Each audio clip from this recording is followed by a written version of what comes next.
printed tissue models.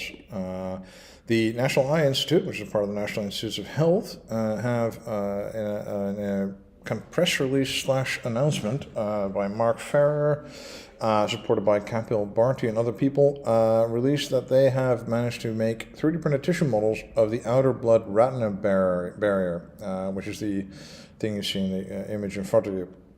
What they've been able to do is basically 3D print supports and in a hydrogel create and print 3 different types of cells, and which have propagated in such a way that they think that they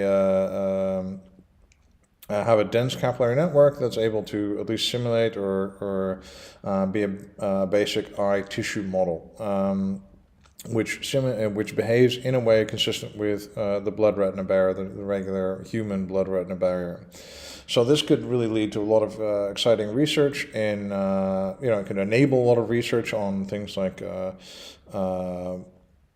any kind of eye disease generally, I think, really, but also kind of like, macular degeneration, which is one of the biggest afflictions that cause vision loss and blindness, and that could be enabled through these kind of tissue models. And of course, tissue models could be a path to printing like actual components of the eye, but that's much far into the future. But I'm pretty sure that everyone will skip this and just say 3D printed eye the next couple of days. But it's an eye model that can be used in research, or can accelerate research, which I think is very good news for anyone who has this or has someone suffering from this.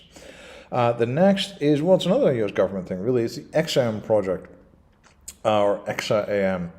This is something that is sorely needed, and it's fantastic it's happening, because I don't think outside the US government, I don't think anyone could have done something like this. What they've done is they have used exascale class supercomputers. This is like some of the most cutting edge supercomputers in the world, to simulate the entire AM, or entire additive and manufacture part. Working together with the Department of Energy's Exascale Computing Project, researchers from Oak Ridge National Laboratory, Livermore National Laboratory, Los Angeles National Laboratory, and the National Institutes for Standards and Technology, the NIST, have all worked together to create this ExaAM tool. They've looked at everything, really. So from part solidification, microstructure, how it's created, what's happening in the melt pool, what packing and flow have influence on final part properties, just generally part properties, real world performance, fatigue, the whole shebang. And they've used something called OpenFoam, and they've really adapted this kind of open source simulation package to additive foam, which they hope will become a series of tools that will be able to simulate the entire part.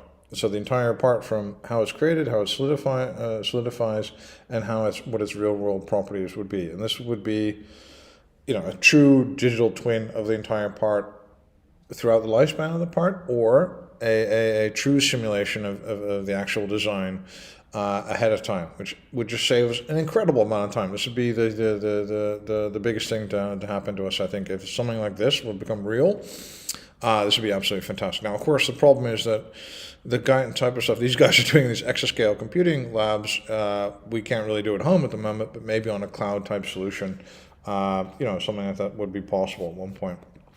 And this is, I think, the great news is that the team is making a bunch of different tools, and they're going to be releasing these tools as well. So that's absolutely wonderful. So thank you very much for your time. My name is Joris Peels, and thank you for listening.